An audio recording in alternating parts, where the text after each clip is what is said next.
नमस्कार दोस्तों, आज के इस वीडियो में आपका बहुत बहुत स्वागत है। तो चलिए शुरू करते हैं आज की हमारी एक्सरसाइज। और आज का हमारा टॉपिक है फ्यूचर परफेक्ट टेंस। हम फ्यूचर परफेक्ट टेंस के एक्टिव से पैसिव बनाने के नियमों के बारे में पहले समझ लेते हैं कि इस टेंस में कौन कौन से रूल्स को हमें फॉलो करना पड़ता है। तो इसका जो रूल है वो ये है कि इस टेंस में पैसिव वॉइस में हमें विल और शैल दोनों ही हेल्पिंग वर्ब में से किसी एक हेल्पिंग वर्ब का चुनाव कर लेना है। उसके बाद हैव लगाना है, बीन लगाना है और third form of the verb का इस्तेमाल हमें करना है। यदि हमारे सब्जेक्ट रहेंगे आई और वी तो फिर हम शैल लगाएंगे, और यदि हमारे सब्जेक्ट हैं you, he, she, it, they, singular noun या प्लूरल नाउन या किसी का नाम, तो फिर हमें विल का प्रयोग करना होता है। इसके साथ साथ जो बाकी के बेसिक रूल्स हैं वो एज इट इज ही रहेंगे बाकी की सभी टेंसेस की तरह, जैसे कि सब्जेक्ट को ऑब्जेक्ट बनाना है, ऑब्जेक्ट को सब्जेक्ट बनाना है। टेंस के अनुसार इस टेंस में सहायक क्रिया विल या शैल में से किसी एक का चुनाव कर लेना है। पैसिव वॉइस जब कभी भी हम बनाएंगे तो हमेशा और हमेशा हमें third form of the verb ही लगानी है, बाय का हमें इस्तेमाल करना है। इसके साथ साथ नॉमिनेटिव केस के प्रोनाउन को ऑब्जेक्ट बनाते समय ऑब्जेक्टिव केस में बदल दिया जाएगा, जैसे सी को हर में बदल देना है। इसके साथ साथ ऑब्जेक्टिव केस के प्रोनाउन को सब्जेक्ट बनाते समय नॉमिनेटिव केस के प्रोनाउन में बदल दिया जाता है, जैसे मी को आई में बदल दिया जाता है। तो ये बेसिक रूल्स हैं, बेसिक बातें हैं जो लगभग हर प्रेजेंटेशंस में मैंने बताई हैं। तो इन्हीं रूल्स को फॉलो करते हुए इस टेंस में भी हम एक्टिव से पैसिव बना देंगे। तो आइए शुरू करते हैं एक्सरसाइजेस। और उससे पहले हम समझ लेते हैं कि इस टेंस में, फ्यूचर परफेक्ट टेंस में, वाक्य का, सेंटेंस का स्ट्रक्चर क्या होता है। जब हम फ्यूचर परफेक्ट टेंस में सिंपल सेंटेंसेस बनाते हैं तो सबसे पहले विल और शैल में से किसी एक हेल्पिंग वर्ब का कर्ता के अनुसार, सब्जेक्ट के अनुसार चुनाव कर लिया जाता है, फिर हैव लगता है और third form of the verb लगाई जाती है। जबकि इसके पैसिव वाक्यों को अगर हम देखें तो हम देखते हैं कि विल और shall plus have plus been plus third form of the verb का इस्तेमाल किया जाता है। ये जो दो शब्द आए हैं हैव और बीन, ये सभी वाक्यों में आपको देखने के लिए मिलेंगे। तो एक उदाहरण लेते हैं हम, she will have cooked the meal. तो हम देखेंगे हमारा सब्जेक्ट क्या है। हमारा सब्जेक्ट है सी। हमारी वर्ब क्या है? हमारी वर्ब है कुक्ड। और हमारा ऑब्जेक्ट क्या है इस वाक्य में? हमारा ऑब्जेक्ट है द मील। तो जैसा हमने बताया, ऑब्जेक्ट को आपने सब्जेक्ट बना लेना है। तो द मील को हम वाक्य के शुरू में ले आए, द मील। उसके बाद हमने हेल्पिंग वर्ब का चुनाव कर लिया विल, फिर हमने लगाया हैव, फिर हमने लगाया बीन, फिर हमने लगाया क्रिया की तीसरी अवस्था कुक्ड, उसके बाद हमने लगाया बाय, और फिर जो हमारा सब्जेक्ट था सी, उसे हम ऑब्जेक्टिव केस में ले आए हैं जो कि बन चुका है हर। तो इसी प्रकार से जैसा हमने इस वाक्य को बनाया, उसी प्रकार से सारे ही वाक्यों को आपने बनाते चले जाना है। दूसरा वाक्य आ गया है, they will have considered the matter. They will have considered the matter. तो आप देखेंगे सब्जेक्ट क्या है? सब्जेक्ट है दे। हमारी वर्ब क्या है? वर्ब है कंसाइडर। और हमारा ऑब्जेक्ट क्या है? हमारा ऑब्जेक्ट है द मैटर। तो आपने द मैटर यानी ऑब्जेक्ट को सबसे पहले ले आना है, वो हम ले आए द मैटर। उसके बाद जो हमारा स्ट्रक्चर कहता है, विल और शैल में से एक चीज़ का चुनाव, विल का चुनाव किया है। उसके बाद में हैव का चुनाव किया है। उसके बाद हमने बीन लगाया है। उसके बाद हमने क्रिया की तीसरी अवस्था third form of the verb लगाई है, फिर बाय लगाया है, और फिर जो हमारा सब्जेक्ट था दे, उसको हम ऑब्जेक्टिव केस में ले आए हैं जो कि बन चुका है देम। 3 नंबर वाक्य है, we will have completed the work. We will have completed the work. तो हमारा सब्जेक्ट क्या है इस वाक्य में? हम देखेंगे हमारा सब्जेक्ट है वी। हमारी वर्ब क्या है? हमारी वर्ब है कंप्लीट। और हमारा ऑब्जेक्ट क्या है? हमारा ऑब्जेक्ट है द वर्क। तो वही ऊपर के दोनों वाक्यों के रूल की तरह ऑब्जेक्ट को हम सबसे पहले ले आएंगे और सब्जेक्ट बना देंगे द वर्क, फिर विल, फिर हैव, फिर बीन, जैसा सभी वाक्यों में आ रहा है। आप तीनों ही वाक्यों में देखिए विल हैव बीन का इस्तेमाल किया गया है। फिर हमने क्रिया की तीसरी अवस्था third form of the verb completed लगाया है, और फिर बाय लगाकर वी का ऑब्जेक्टिव फॉर्म लगाया है जो कि होता है अस। 4 नंबर वाक्य है, Gita will have sung a song. Gita will have sung a song. तो हमारा सब्जेक्ट क्या है? हमारा सब्जेक्ट है इस वाक्य में गीता। हमारा वर्ब क्या है? संग यानी सिंग। और हमारा ऑब्जेक्ट क्या है? A song. तो फिर हम ए सॉन्ग को हम आगे ले आएंगे जो कि बन चुका है the song. Will have been लगाया गया है, फिर third form of the verb लगाई गई है सिंग की संग, और बाय, और फिर गीता को ऑब्जेक्टिव केस में ले आए हैं। Your mother will have written the letter, your mother will have written the letter. तो आप देखेंगे लेटर को हम फिर से वापिस ऑब्जेक्ट से सब्जेक्ट बना चुके हैं, उसके बाद में हमने विल हैव बीन लगा दिया बाकी सभी वाक्यों की तरह, उसके बाद हमने third form of the verb लगा दी है, फिर बाय का इस्तेमाल किया है, और फिर योर मदर को ऑब्जेक्टिव केस में ले जाकर लिख दिया गया है। I will have washed the cloth, I will have washed the cloth. तो देखेंगे हमारा सब्जेक्ट क्या है, हमारा सब्जेक्ट है यहाँ पर आई, उसके बाद में हमारी वर्ब क्या है, वर्ब है हमारी वॉश, और हमारा ऑब्जेक्ट क्या है, हमारा ऑब्जेक्ट है क्लोथ। तो हमने क्लोथ को फिर से सब्जेक्ट बना देना है, ऑब्जेक्ट से हमें सब्जेक्ट बना देना है। तो हमने जब क्लोथ को ऑब्जेक्ट से सब्जेक्ट बना दिया है, वो सबसे आगे आ चुका है, the cloth will have been, सभी वाक्यों की तरह इसमें भी लगाया गया है। और फिर हमने क्रिया की तीसरी अवस्था third form of the verb washed का इस्तेमाल किया है, फिर बाय का इस्तेमाल किया है, और आई को सब्जेक्टिव केस से फिर हम ऑब्जेक्टिव केस में ले जाकर लिख चुके हैं, बाय मी हो चुका है। तो यहाँ तक के वाक्य आपको जरूर समझ में आए होंगे जो सिंपल के रहे। अब हम आगे बढ़ते हैं और नेगेटिव वाक्यों की तरफ चलते हैं, और इसके सबसे पहले स्ट्रक्चर को हम समझ लेते हैं। नेगेटिव में जब हम फ्यूचर परफेक्ट टेंस में वाक्य बनाते हैं तो विल और शैल में से किसी एक हेल्पिंग वर्ब का हम चुनाव करते हैं, नॉट हम लगाते हैं, हैव हम लगाते हैं, और third form of the verb लगाई जाती है। जबकि फ्यूचर परफेक्ट टेंस के पैसिव जब हम वाक्य बनाएंगे तो उसमें विल और शैल आएगा, फिर हैव नॉट बीन आएगा, फिर third form of the verb लगाई जाएगी। तो वाक्य बनाते हैं, you will not have finished your work, you will not have finished your work. तो आप देखेंगे हमारा सब्जेक्ट क्या है, हमारा सब्जेक्ट है यू, उसके बाद में हम देखेंगे हमारी वर्ब क्या है, हमारी वर्ब है फिनिश, और फिर हमारा ऑब्जेक्ट क्या है, हमारा ऑब्जेक्ट है योर वर्क। तो हम फिर ऑब्जेक्ट को सबसे पहले ले आएंगे योर वर्क, फिर विल हैव नॉट बीन। आप स्ट्रक्चर में देखें ध्यान से, विल या सेल में से एक चीज चुननी है, और उसके बाद में have not been as it is लगा देना है सभी वाक्यों में। तो यहाँ पर हमने लगा दिया your work will have not been, और फिर finished third form of the verb लगाई। जैसा हम बार बार बताते हैं, पैसिव वॉइस में हमेशा ही third form of the verb ही आती है। फिर बाय का इस्तेमाल किया, और यू को सब्जेक्ट से हमने यहाँ पर ऑब्जेक्टिव केस में लिख दिया है। 2 नंबर वाक्य है, we shall not have eaten mango, we shall not have eaten mango. तो हम देखेंगे यहाँ सब्जेक्ट क्या है, हमारा सब्जेक्ट है वी, उसके बाद में हम देखेंगे हमारी वर्ब क्या है ईट, और हमारा ऑब्जेक्ट क्या है मैंगो। तो ऑब्जेक्ट को फिर आगे ले आएंगे, आप सब्जेक्ट बनाएंगे, mango will have not been, third form of the verb eaten by, और फिर वी को ऑब्जेक्टिव केस में लिख देंगे us. Mohan will not have learn lesson, Mohan will not have learn lesson. तो अब हम देखेंगे हमारा सब्जेक्ट क्या है, सब्जेक्ट है हमारा मोहन, उसके बाद में हम देखेंगे हमारी वर्ब क्या है लर्न, और उसके बाद में हम देखेंगे हमारा ऑब्जेक्ट क्या है लेसन। लेसन को फिर आप आगे ले आएंगे, सब्जेक्ट बनाएंगे, lesson will not have been.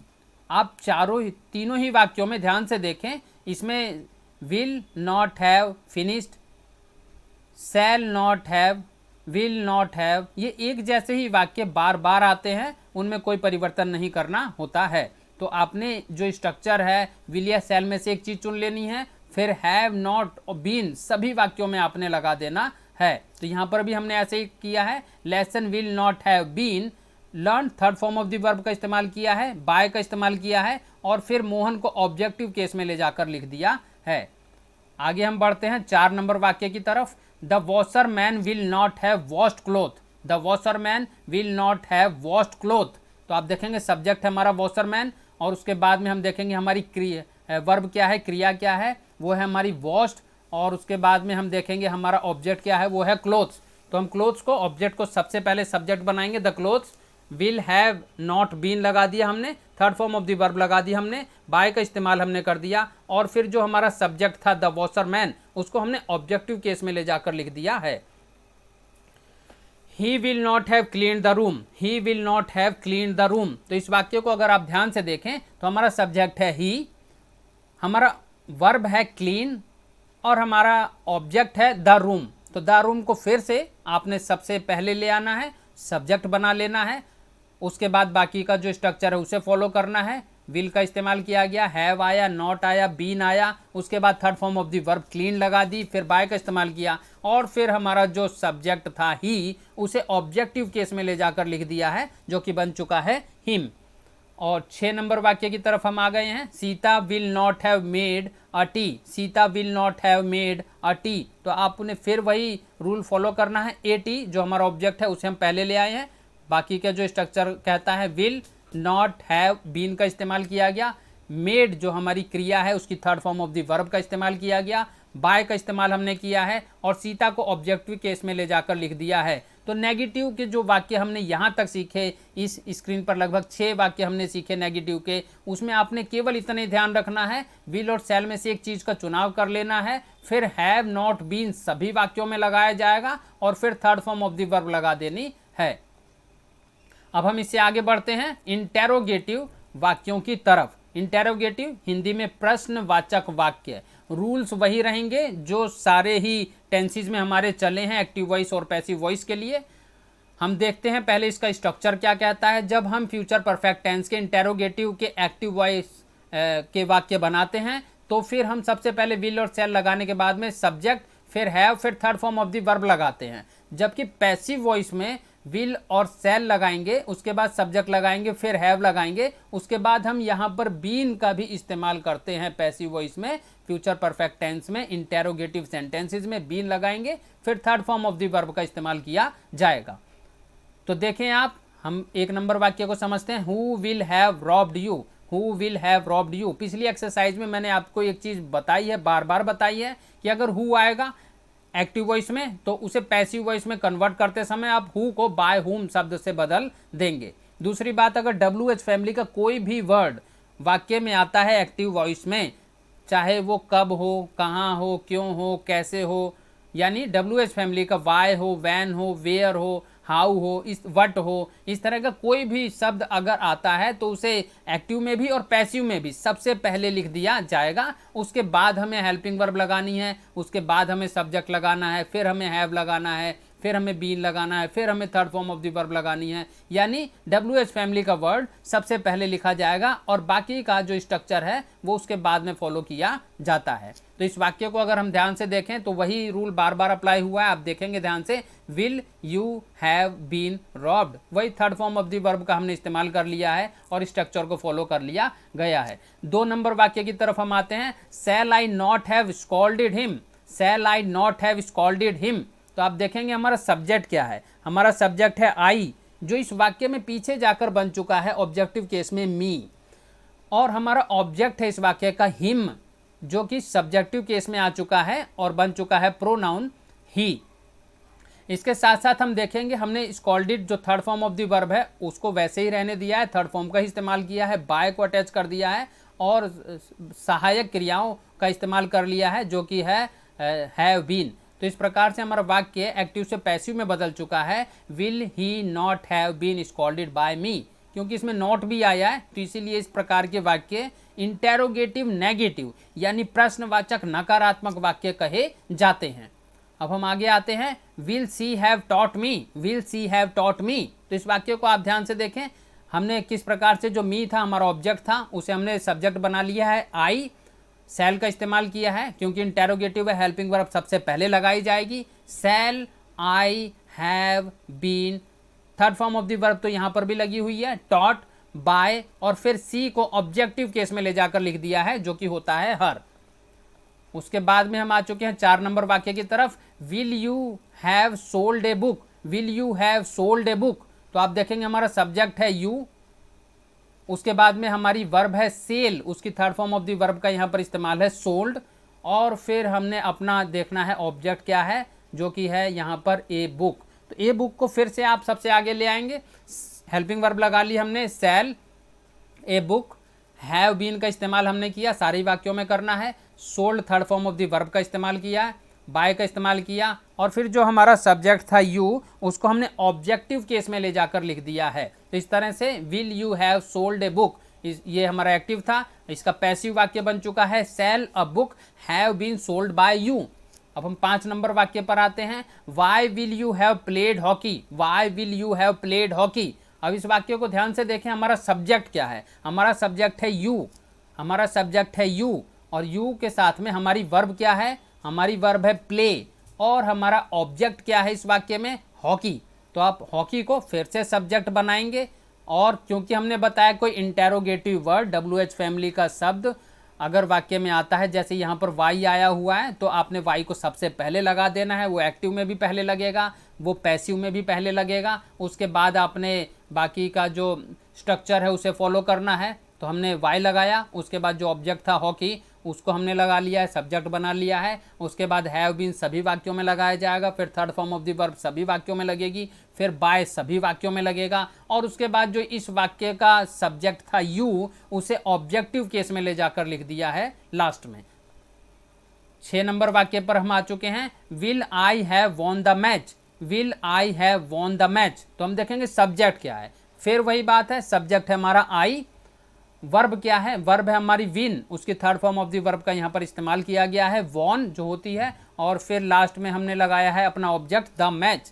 तो अब हमने जब एक्टिव से पैसिव में बदलना है तो द मैच जो हमारा ऑब्जेक्ट है उसे हम सबसे पहले ले आए, the match, sell the match, उसके बाद हैव, फिर बीन, उसके बाद हमने third form of the verb तो विन की पहले से ही लगी हुई है, वॉन को वॉन ही रहने दिया, बाय का इस्तेमाल किया, और फिर जो हमारा सब्जेक्ट था आई उसे ऑब्जेक्टिव केस में ले जाकर लिख दिया है बाय मी। तो इस तरह से यहाँ तक के वाक्यों को अगर आप ध्यान से देखें तो कोई नए नियम नहीं बताए गए हैं, same to same as it is वही नियम हैं जो बार बार हर एक्सरसाइज में लगभग हमने रिपीट किए हैं। और अगर उन्हीं 5-7 नियमों को आप ध्यान से समझें तो आप भी स्वयं भी सही रूप में एक्टिव से पैसिव बना सकते हैं। कौन से नियम हैं, जैसे सब्जेक्ट को ऑब्जेक्ट बनाना है, ऑब्जेक्ट को सब्जेक्ट बनाना है, टेंस के अनुसार सहायक क्रिया का चुनाव कर लेना है। अब जो 8 टेंसों की पैसिव वॉइस बनती है उन 8 टेंसों में से कौन से टेंस में कौन सी हेल्पिंग वर्ब लगाई जाएगी उसके बाद उसके ऊपर एक विशेष वीडियो हम पहले ही बना चुके हैं। आप कृपया इस सीरीज की 1 नंबर वीडियो को जरूर देखें। और इसके साथ साथ पैसिव वॉइस में हमें ध्यान रखना है कि हमेशा हमें third form of the verb ही लगानी होती है। सारे ही वाक्यों में जो हम पैसिव वॉइस के बना रहे हैं उसमें हमें बाय का इस्तेमाल ज़्यादातर करना पड़ता है। और उसके साथ साथ नॉमिनेटिव केस के प्रोनाउंस को ऑब्जेक्ट बनाते समय ऑब्जेक्टिव केस में बदलना होता है, जैसे ही को हमने हिम में बदल देना होता है। उसके साथ साथ ऑब्जेक्टिव केस के प्रोनाउन को सब्जेक्ट बनाते समय नॉमिनेटिव केस के प्रोनाउन में बदल देना होता है, जैसे मी को हमने आई में बदल देना होता है। तो अगर आप रूल्स को फॉलो करेंगे, स्टेप बाय स्टेप सीखेंगे और थोड़ा सा अभ्यास और मेहनत करेंगे तो निसंदेह आप भी इंटेरोगेटिव हो, चाहे नेगेटिव हो, चाहे सिंपल हो, चाहे किसी भी टेंस का हो या टेंस का ना भी हो, अलग से वाक्य दिया जाए तब भी आप 100% एक्यूरेटली एक्टिव से पैसिव में वाक्य को ट्रांसलेट कर देंगे।